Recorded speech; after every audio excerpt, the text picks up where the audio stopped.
What is up? 14 days away until first pitch for OU softball. I'm going to say it. We made it. We've made it, guys. We've made it through another long off season. 2 weeks from tonight. 2 weeks from right now, if you're joining me live in here. First off, welcome in. Appreciate you're here on a Thursday night. But 2 weeks from tonight, we get OU softball. How about it? Oklahoma starting their season on the West Coast. I'm excited. You're excited. Let's go 14 days away. If you're new to the channel, please like and subscribe. Do all that stuff, the notifications if you haven't already. Ton of OU softball content all throughout the offseason, certainly coming your way throughout the season as well. For those of you who are back once again, thank you. Thank you as always for joining me and consuming all the OU softball content that I put out. Brian's already in here. Patty Gasso is the true MVP. Brian's like the first person. When I started this last summer, I think Brian was the first person that ever watched one of my live videos or was in actually at the time of one of these live videos. So shout out to you, Brian. You're in here like every single video, always liking, commenting. Just wanted to say I appreciate you, man. I appreciate all of you out there as well that love OU softball as much as I do. But let's get to it, right? Let's get to kind of the preseason awards that I have tabbed for this team. And I've got Freshman of the Year. I've got Defensive Player of the Year. I've got Offensive Player of the Year. I've got Pitcher of the Year. And I've got the overall MVP as well. If you're watching this live, please throw in your kind of submissions, agree, disagree with mine. I'll get to as many comments as we can. And if you're watching this after the fact, kind of on demand, still drop your comment if you agree with me, if you disagree with me. And I try to make it a point to go back and respond to as many comments as I can in every single video. Let's start with Offensive Player of the Year, okay? Now, before I unveil each one, I kind of want to tell you who I considered for each one. So for Offensive Player of the Year, and I'm going to limit it to 3 each, I considered Cassidy Pickering, duh. I considered Ella Parker, duh. And I also considered Ilana Agbayani as well. For those of you who consume a lot of the content, again, thank you.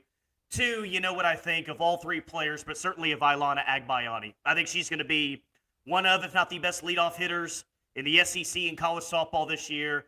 I think she's going to get on base a ton, steal a lot of bases, score a lot of runs. I think a lot of Ilana Agbayani.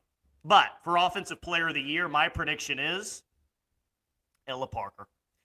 I think that just pound for pound, I think she could be the best hitter that the sport has this year. And I hope none of this comes across as like, it's not meant to be homerism. And I don't think it should be taken as homerism if I think a player who was a true freshman last year who led a national championship team full of legends in batting average last year and stolen bases as well, I don't think it should be labeled as homerism if I think Ella Parker is going to be Offensive Player of the Year this year. I could have very well have gone with Cassidy Pickering. And to be honest with you guys, I almost did. But, man, Ella Parker's just going to hit so many home runs. She's going to have so many extra base hits. She'll hit 2, she'll hit 3, she'll hit 4. It doesn't really matter where she's going to hit in the order. She's going to have a ton of RBI opportunities. I mean, I'll hear the case for other players. You could easily talk me into a Cassidy Pickering, and you could probably talk me into an Ilana Agbayani as well. But the best hitter on this team is going to be one of the best hitters in the country. And I just start with Ella Parker this year. She's just the complete package. I'm not going to be shocked whatsoever if she leads this team in home runs and RBIs. Won't be shocked if, like last year, she leads this team in batting average. She's a preseason All-American by, I think, just pretty much every publication that's out there. I'd be very surprised if she's not an All-American at the end of the season.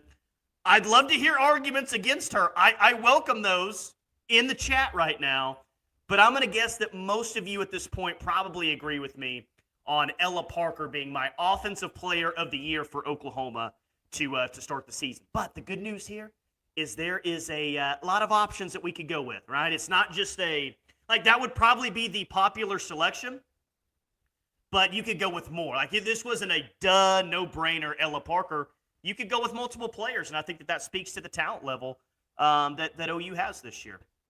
Brian says Patty Gasso is the true MVP, so spoiler alert there. Maybe Patty is the MVP.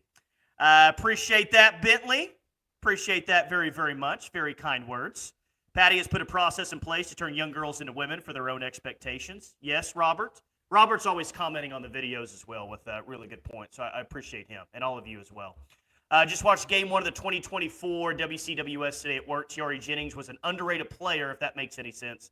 Top 5 in all-time home runs and RBIs all-time. I remember when we were talking about Tiare maybe eventually being the all-time like home run leader because of the pace that she was on early in her career. And yeah, I mean, she's one of the greats. I mean, that's for sure. I've done an all-time team before, Bentley. I did it this past offseason. I had Tiare as my starting second baseman. So she's, yeah, I don't know if she's Mount Rushmore. I think you can make an argument to that with the numbers, but she's certainly one of the greatest, one of the best to ever do it, certainly for middle infielders. All right, so Offensive Player of the Year, in case you missed it, you're just now joining in. I've got Ella Parker. That's who I've got. Brian going with Tia Malloy as a true freshman. Okay, let's go. Tia's got to earn that spot. She's got to win that spot in right field. Think she's the favorite right now? Think she's the favorite to win that spot? But she's going to have to play well as the season goes on to keep that spot. All right, let's go with the Defensive Player of the Year. I considered Nelly McEnroe-Moranis. You know, I considered Captain Nelly over there at the hot corner. Think she's good defensively, and I think she's going to have a lot of opportunities this year to come up with some real web gym type of plays that we're all really impressed with. Considered Nelly. Considered Gabby Garcia. I have her as a projected starter at shortstop right now. And, you know, for those of you that really followed along during the fall, if I were just to say to you, do you like Gabby Garcia? You would probably say, yeah, I really like her glove. I think she could be the next great defensive shortstop. So certainly I consider Gabby Garcia there. But that's not the winner here, because I consider this player, and I am going with Abby Dayton as this year's Defensive Player of the Year. Brian loves this true freshman class going with Gabby Garcia there. Here's why I picked Abby Dayton. Now, I'm as guilty of this as anyone that's out there. But I feel like when the conversation of Abby Dayton comes up, it's, yeah, she's a great hitter. She led the Pac-12 in batting average last year. She was the Pac-12 batting champ. I've said that a lot in videos this year. Like, that is, you bring that up. And yes, Abby Dayton is a great hitter. I think she hits in the top of the order. I think she's going to do some fantastic things offensively.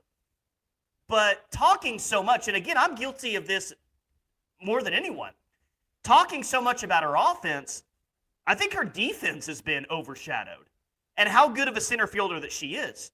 Now, we've got to kind of readjust our expectations a little bit in terms of what a really good center fielder in college softball looks like because of what we're used to from the previous 4 years.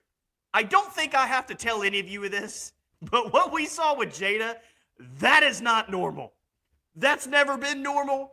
That should never be normal moving forward. I mean, the fact that if a ball was hit to dead center, she was going to rob it, like seemingly, I say this all the time, it wasn't just that Jada Coleman made the incredible plays. She always made, like she never went to rob a home run and didn't come up with it.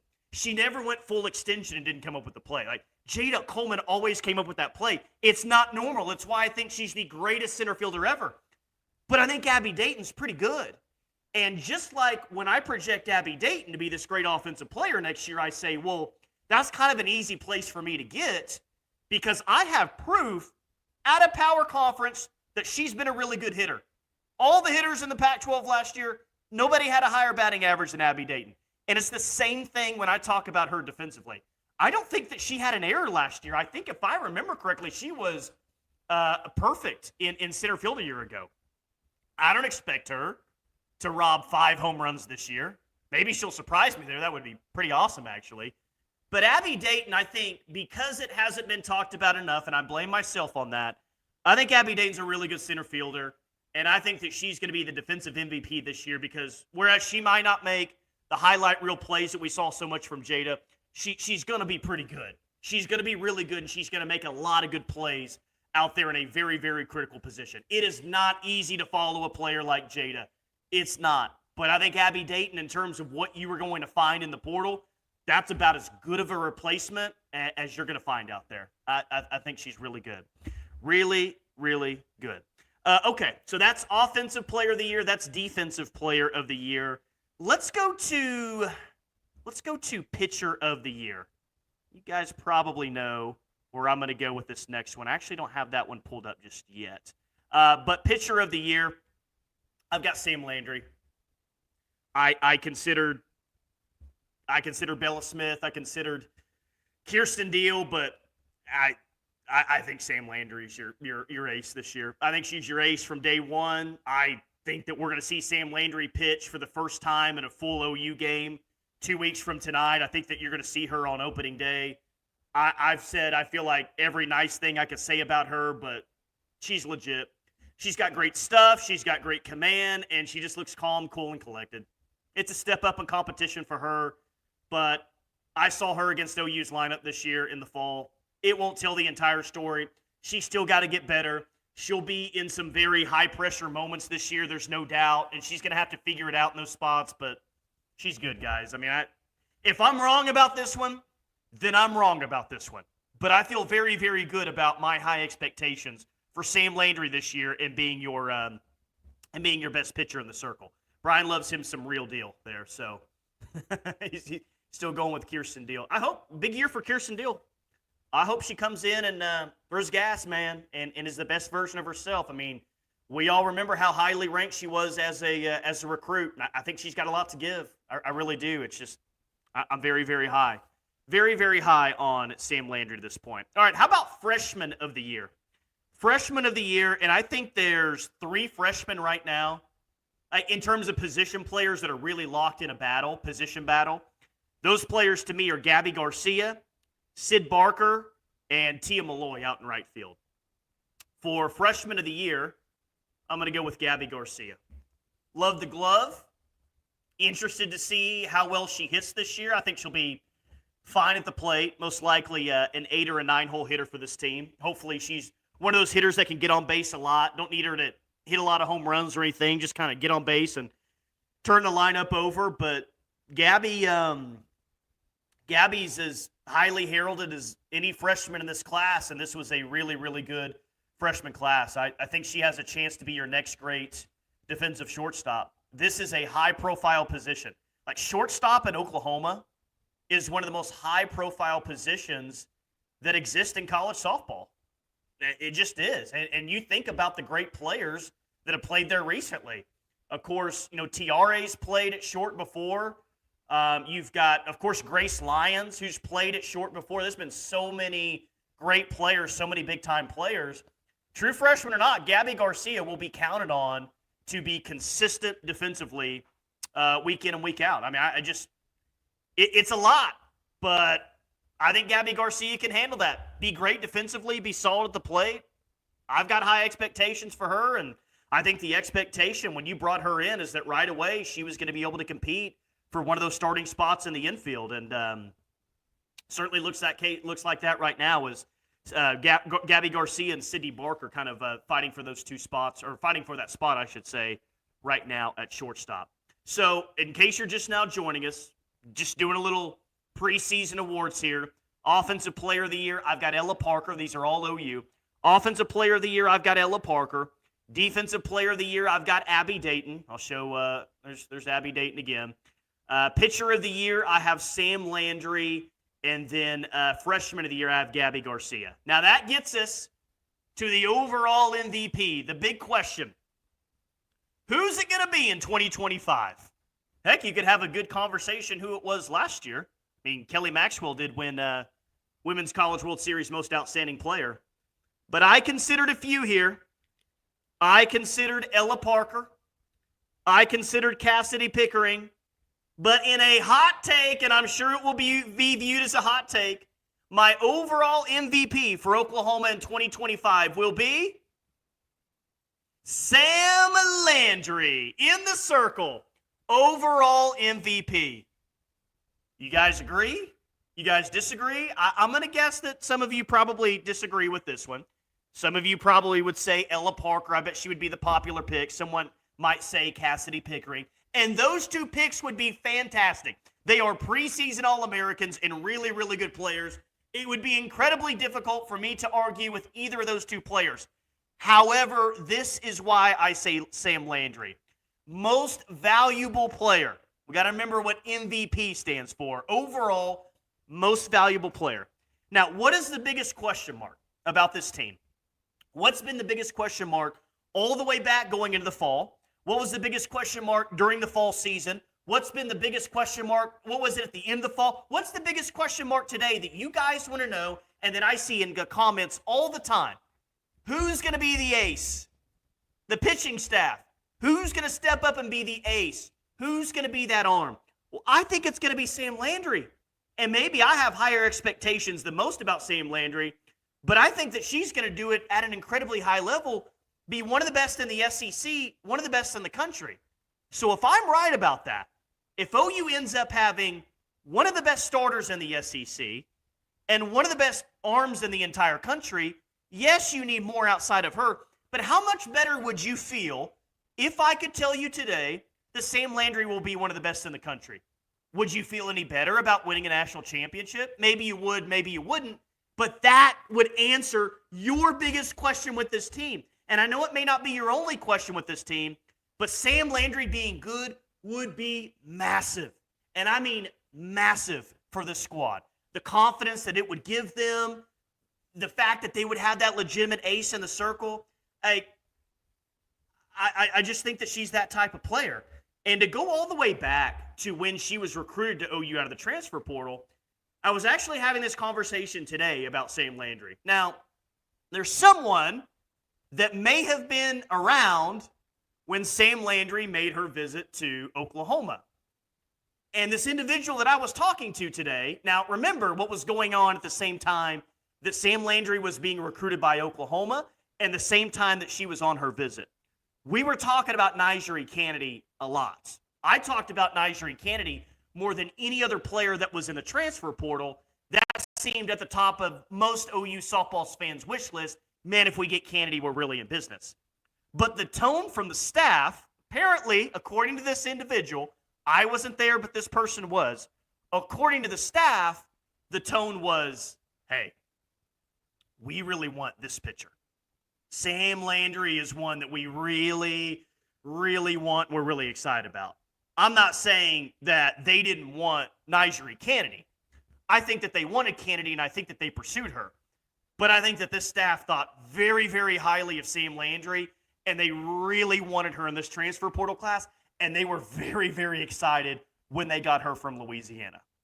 So I just think that the staff has maybe even a higher expectation or higher excitement level than maybe most normal fans do because they've seen, some different things and they really like it. So I got Sam Landry as my overall MVP. And if I'm wrong about this one, if she's not even OU's best pitcher, then man, I'm sure you guys will let me know in the comments, and rightfully so. I hope you do. But that's what I got for my list here. Robert says seniors batting was down home runs and left over 300 stranded bases loaded. I think this team will hit better pitchers, not knowing players. I don't think that they're going to like this year's team, Robert. I don't think they're going to strike out all that much. Agbayani was one of the best in the country last year in not striking out. Abby Dayton, fantastic. They're not going to hit as many home runs as last year's team. That's okay, because I think that they're going to do an exceptional job of getting on base. And I did a video of that a couple of weeks ago. One of the best things that this team will do is one of the most important things a softball team can do, get on base. They've got so many players in the past that just get on base. They have, four? Is it 4 or 5? I think it's 4 hitters who had over a 510 on-base percentage last year. It's insane. Absolutely insane. Konnichiwa from Japan, Tyler. Let's freaking go. You joined in on the last live chat. Appreciate you. Appreciate you there. Good to see you. Sam Landry may end up being the best pitcher in the country. What up, Outlaw 12? Huh? Am I starting to sell some people on my Sam Landry excitement, my Sam Landry expectations? You throw out a little overall MVP, and you guys didn't even disagree with it that much. I thought I was going to see a lot of Ella Parker or Cassidy Pickering there. James says, might be the wrong place to ask. OU is great, no doubt, but can you tell me how good Jazzy Franchik has played for FSU in fall ball. Appreciate the super chat. I'll be honest, James. I mostly pay attention to OU and what's going on in the SEC. So I'd be lying to you if I gave you a full breakdown on Jazzy and how good that she was going to be for Florida State this year. But just kind of as a overall thought on FSU, I think, once again, that's a team that can make it to Oklahoma City. I mean, once again, no one's going to be surprised if FSU is in the World Series once again. You know, clearly they won it, 7-8 years ago now. Sid Sherrill, locally from here. I live in Oklahoma City. From Moore, was a great player. But FSU is one of those squads, man, that you just know what you're getting into. When you face them in a series or, heck, even a super regional, like OU saw them last year. Edenfield is back this year.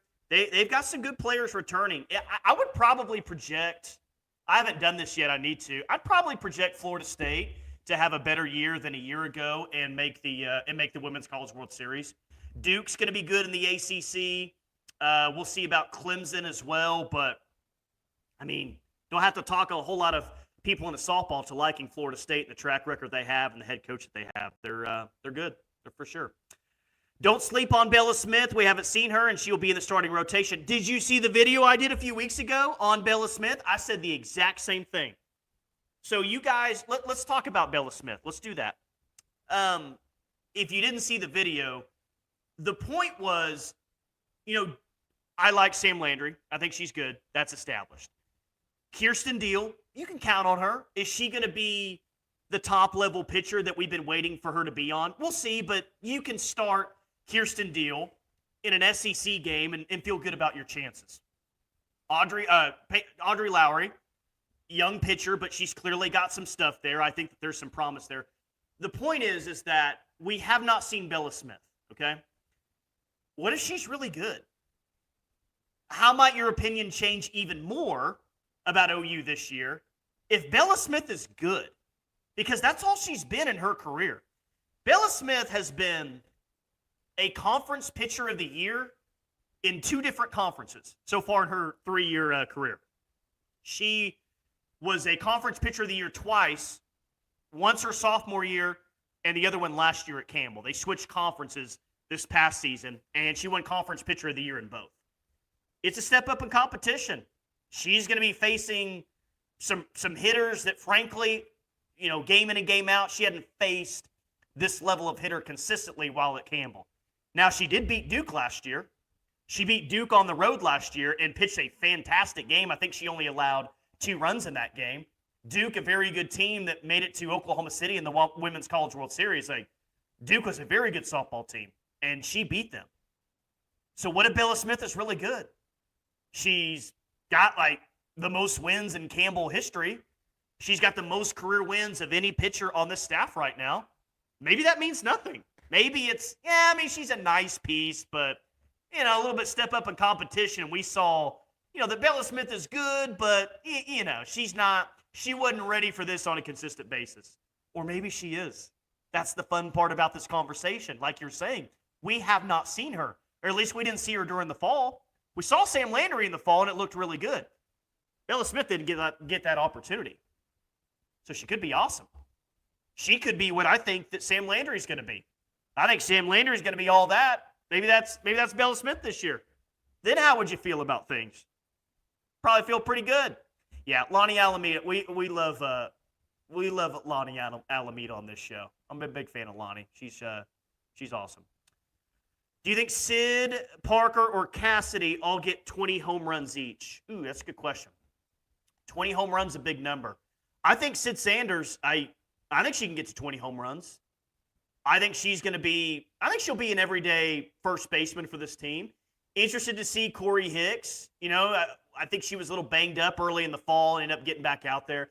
If this is Sid's best year yet, she can get to 20 home runs. But who would I project? I'll say Sid Sanders gets to 20. I'll say Ella Parker gets to 20, and Cassidy Pickering falls just short of 20, but has a fantastic year. That'll be my guess there. James, appreciate all the super chats, man. We need a guy like you for FSU. They are not letting any information about their freshmen, no need to answer. Thank you. Well, thank you, James. Best of luck to your Seminoles. There are some teams out there in college softball that I do not like. And the teams that I do not like in college softball are the coaches or the fans that try to come after Patty Gasso or have all this hate for OU. You don't hear that from FSU or from Lonnie Alameda. They got a good, solid program. Respect them. And really, in most sports, I don't hate FSU. I don't like Miami. I've hated Miami football ever since I started watching college football. But FSU's cool, man. Like, if OU wasn't able to win a national championship, like if I had to pick another team that I would want to see win, Florida State would be. I don't know where Florida State would be on that list, but they'd be somewhere on that list. I don't mind them whatsoever. Lonnie winning another national championship might be actually kind of cool there. Okay. Let's see. Robert says Florida, Texas, Oklahoma State all had great freshman pitchers. What about Sooners' 2 freshmen? Are you talking about the two freshmen in the circle or which positions are you talking about? Because Lowry's going to be, I think, I don't know exactly. If you're talking about in the circle, Robert, I don't know exactly what Lowry's role is going to be. It may be as a starter. It may be as a reliever. Heck, it could be a closer. Maybe it's all of those. She did all of those in the fall, and I think she looked really good in kind of all the situations that she was put in. I don't know if that was by design from Patty to say, we're just going to put you in a bunch of different situations and see how you respond. But in all the situations that she was put in, she fared quite well. I do want to hit this. USA Softball released the Player of the Year Top 53 watch list. So, Player of the Year for USA Softball, Top 53, the watch list that is out. 5 Sooners made the Top 53. Ilana Agbayani, Abby Dayton, Sam Landry, Ella Parker, Cassidy Pickering all made the Top 53 for USA Softball Player of the Year. OU had 5 in the Top 53. Florida had 5 in the Top 53. Texas had 3 in the Top 53. So Florida, Oklahoma and Florida with 5, Texas with the 3. But if you were to ask me which 5 would have been there in the Top 53, that's the 5 that I would have said. Of course, Parker and Pickering after what they did last year. Sam Landry, of course, Abby Dayton, and Ilana Agbayani. I think Top 53, I think that's accurate. If I could enter someone in that list that's not there now, how about Captain Nelly? I think Captain Nelly is poised for a massive year. And I know a lot of you will join me in on that opinion, but I think Nelly's going to have a monster year for sure. Let's see. Going forward, pitching is moving away from the ace to a more complementary matchup approach like Game 2 of the Women's College World Series. I agree with that. I agree. And you know who started that, by the way, or at least who it feels like started that, was OU to more of a staff approach. Being fresh when the postseason comes around. Just having more options in the circle. I think you're exactly right about that. But I still think when the lights are the brightest and, you know, it's on the line, all that, I still think that there's going to be, whether they say this is our ace or not, a pitcher that you feel best about in the big moments. You know, and that was Kelly Maxwell last year. What OU did, I hope it's talked about for years to come, because it's still amazing what OU did last year. I mean, essentially throwing every pitcher that they had to clinch a game against Texas to win the Women's College World Series. Some had bigger roles than others, but everyone had a role, and everyone fulfilled their role big time. So you're right about that, but I still think, like, hey, backs against the wall, if everyone's fresh, here's our ace to go out and win us a game. But I do like that we're not just going to ride one pitcher or 2 pitchers all the way to the finish line, all the way throughout the year. We've got multiple arms that we can throw. I love that, and I think OU's doing that right now better than anybody else in the sport. Outlaw 12. Tyler, did you watch Cassidy smack the ball in the fall? I think her and Ella will battle for home run title. Yeah, I did. I did watch Cassidy Pickering hammer the softball in the fall. In fact, I think I gave her – did I give her my fall? Yeah, I gave her my fall MVP. I think she was that good. I don't think a sophomore slump is coming from Cassidy Pickering. right? I mean, she gets to OU and plays a big role on last year's team and wins the national championship. I didn't see a player that showed up in the fall after an offseason of, yeah, I'm good. Showed up as a freshman, got a lot of starts, won a national championship, got a ring.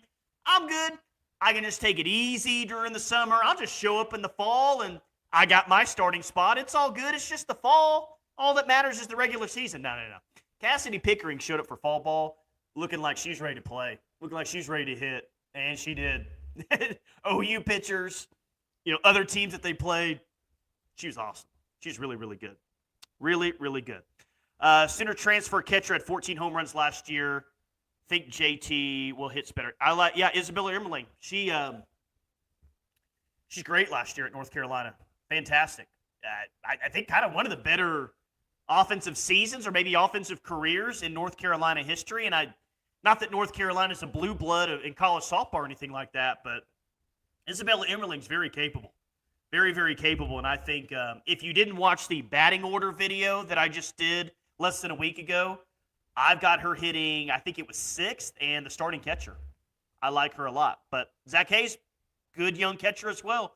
And I think that she'll get opportunities too. So Isabella Emerling, I think your catcher today, but anything could happen throughout the course of the season. You got to bring it, man. You got to bring it. Not every single game. You got to bring it every single day. It's not easy. It's not easy to be a star at Oklahoma. It's not easy to be a legend. You've got more pressure at Oklahoma than you do at any other college softball program in the country. All the pressure and expectations, all the great players behind you, transfer portal, returning players, freshmen. You got to bring it every single day. You just have to. I mean, they put out such great players. I mean, it's amazing, but that's what it takes. Okay, so yeah, that's the top 53 there, player of the year list. Also have, how does this sound? OU will have its lowest preseason ranking since the 2021 season. The ESPN USA softball poll was released. OU comes in at number 3 to start the season. Softball America released their poll a couple of weeks ago, and OU was at number 3. I believe Florida was 1, Texas was 2, OU was at 3. I don't know if you guys are surprised at this or not, or shocked, but I'm not. OU starting at 3, kind of factor that in. They did get 6 first-place votes, so OU got 6 first-place votes, Florida the 4, and then Texas the most with 15. But OU's going to start preseason number 3, and I'll say the same thing I did a week or two ago. That's good. That's fine. This isn't going to be the difference whether OU wins the national championship or not, but I like having a little chip on the shoulder a little bit. And I know it sounds crazy to say that a team could have a chip on their shoulder by starting number 3 in the country to start the year. The audacity, the disrespect. They think they're a top 3 team in the country. But this is a program that's used to be in number 1, right? And not only are you number 3, you've got 2 teams in front of you from your conference, 2 teams that you play this year. And I know that a lot of people will tell you that teams don't pay attention to preseason polls and all that, but I wouldn't be shocked if this was used for some motivation. Like, hey, this is what they think of you. They think that you're really good, but they don't think you're as good as Texas and Florida, a couple of teams that you beat last year. And I know that not everyone was a part of that team last year, but a little more motivation never hurt anyone. So I'm not mad that OU starts out preseason number 3. But Texas at 1, Florida at 2, OU at 3, Oklahoma State at 4, Tennessee at 5, UCLA at 6, A&M at 7, Duke at 8, LSU at 9, Texas Tech, Nigeria Kennedy coming in at number 10. So by my count, OU will play a series against the number 1 team, a series against the number 2 team, a neutral site game against the number 4 team, a series against the number 5 team, and then, of course, they'll play Alabama at 11. They'll play at Arkansas, who's number 13, at Missouri, who's number 15. So all of the teams in the top 5 not named Oklahoma, OU will play this year. So we're going to know about this squad one way or the other. I know it's maybe not the most challenging first few weeks of the non-conference, but once they get into SEC play, we'll know about this squad. We'll know about this squad. And good. I don't want some easy, lazy schedule. Like, if we're going to the SEC, let's go to the SEC. Let's go to Arkansas earlier in the year. Let's play Tennessee. Let's go to Florida at the end of the season. I would want to win that national championship first and foremost. I would love to go to Florida and hoist that SEC trophy in Gainesville, Florida. That would be sweet. And then go beat Florida again in the Women's College World Series. But bring it on, man. This program isn't scared of anyone. I don't care where they're ranked preseason or how difficult the schedule is. This is certainly OU's most difficult conference schedule that they probably ever had, and that's the way it looks right now. But this team ain't scared. Number 1, number 2, number 4, number 5, all of that. They'll play 3, 6, 7, 10 games against teams in the preseason top 5. It's going to be fun. Love's Field is going to be buzzing. Fans at opposing ballparks. OU's used to going on the road and packing the place. Now they're playing in some of the best facilities that college softball has to offer on the road. Some of those environments are going to be crazy, man. Like, the amount of fans that are going to show up to Bogle Park in Arkansas, up there in Columbia, Missouri, certainly in Florida, Alabama this year. It's what college softball is supposed to be. Talk about growing the game all the time, how much we love this game. This is what we want to see. Best against the best, packed ballparks everywhere. This is great. Awesome. Who are you picking for Big 12 champs? Arizona, Arizona State, BYU, Utah, Oklahoma State, Tech, Baylor. Could be a pretty salty league. Interested to see Baylor. OU will see them. OU will see them in the first couple of weeks of the year. Probably Oklahoma State. Like, Tech's clearly going to be good with Kennedy, and they've got some other pieces as well. But, I mean, Oklahoma State's a good program, and I think that this conference, I don't know if it's all of theirs for the taking, but clearly they were the best program outside of Oklahoma and Texas recently. So you would think they would step into a situation where they're ready to take control of the Big 12 right away. But that's going to be a fun league. BYU, they lost their best player in Agbayani. I think her sister is still playing there, if I remember correctly. So I'm sure they're going to be, pretty competitive team. But yeah, today I'd probably say Oklahoma State. Oklahoma State, Texas Tech, and then probably Baylor. But again, interested to see what Arizona. Interested to see what Arizona has. I mean, that's one of the blue bloods of the sport.